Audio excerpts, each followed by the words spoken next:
12 নম্বর মাখরাজ জিহ্বার আগা সামনের নিচের দুই দাঁতের আগার দিকে লাগাইয়া উচ্চারিত হয় ঝা সিন সদ। ঝা এর সিফাত। বাতাস বন্ধ হবে, আওয়াজ বন্ধ হবে, জিহ্বার গোড়া নিচু হবে, জিহ্বার মধ্যখান তালু হতে পৃথক হবে, উচ্চারণ আওয়াজ মজবুত হবে এবং মৌমাছির মতো আওয়াজ হবে। সিন এর সিফাত। বাতাস চালু হবে, আওয়াজ চালু হবে, জিহ্বার গোড়া নিচু হবে, জিহ্বার মধ্যখান তালু হতে পৃথক হবে, উচ্চারণে আওয়াজ মজবুত হবে, রাজাহাঁসের মতো আওয়াজ হবে। সদ। বাতাস চালু হবে, আওয়াজ চালু হবে, জিহ্বার গোড়া উপরে হবে, জিহ্বার মধ্যখান তালুর সাথে মিলিত হবে, উচ্চারণ আওয়াজ মজবুত হবে, চড়ুই পাখির মতো আওয়াজ হবে। 13 নম্বর মাখরাজ জিহ্বার আগা সামনের উপরের দুই দাঁতের আগার সঙ্গে লাগাইয়া উচ্চারিত হয় সা রাল র। সা এর সিফাত। বাতাস বন্ধ হবে, আওয়াজ চালু হবে, জিহ্বার গোড়া নিচু হবে, জিহ্বার মধ্যখান তালু হতে পৃথক হবে, উচ্চারণে আওয়াজ হবে সহজ।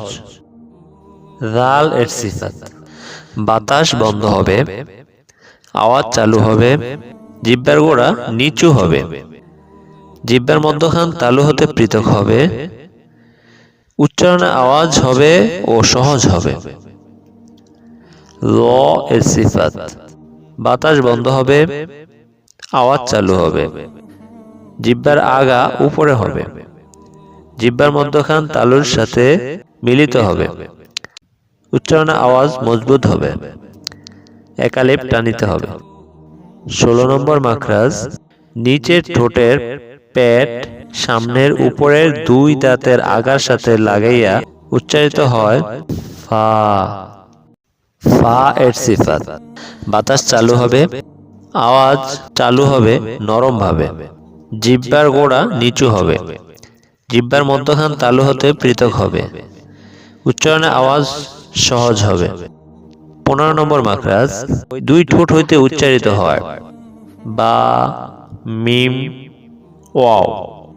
বা ঠোঁটের ভিজা স্থান থেকে উচ্চারিত হয়, মিম ঠোঁটের শুকনা জায়গা থেকে উচ্চারিত হয় এবং ওয়া গোল করিয়া উচ্চারিত হয়। বা এর সিফাত। বাতাস বন্ধ হবে, আওয়াজ বন্ধ হবে এবং শক্ত হবে, জিহ্বার গোড়া নিচু হবে, জিহ্বার মধ্যখান তালু হতে পৃথক হবে, দ্রুত ও সহজ উচ্চারণ করতে হবে, উচ্চারণে ধাক্কা দিয়ে করতে হবে, একালিপ টানিতে হবে। মিম এর সিফাত। বাতাস বন্ধ হবে, আওয়াজ হালকা চালু হবে, জিহ্বার গোড়া নিচু হবে, জিহ্বার মধ্যখান তালু হতে পৃথক হবে, উচ্চারণ সহজ হবে। ওয়াও এর সিফাত।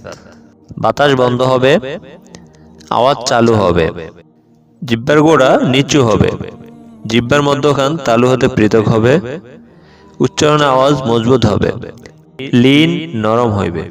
16 নম্বর মাখরাজ মুখের খালি জায়গা হইতে মদের হরফ পড়া যায়, যেমন বা, বু, বি ইত্যাদি। 17 নম্বর মাখরাজ নাকের বাঁশি হইতে গুন্না উচ্চারিত হয়, যেমন আন্না, ইন্না, উন্না ইত্যাদি। ধন্যবাদ জানিয়ে আমার এই ভিডিও শেষ করতে যাচ্ছি। যদি আপনাদের কোনো উপকার হয়ে থাকে তাহলে আমার চ্যানেলটি সাবস্ক্রাইব করবেন এবং বেল আইকনটি বাজিয়ে দিয়ে পাশেই থাকবেন। আসসালামু আলাইকুম ওয়া রাহমাতুল্লাহি ওয়া বারাকাতুহু।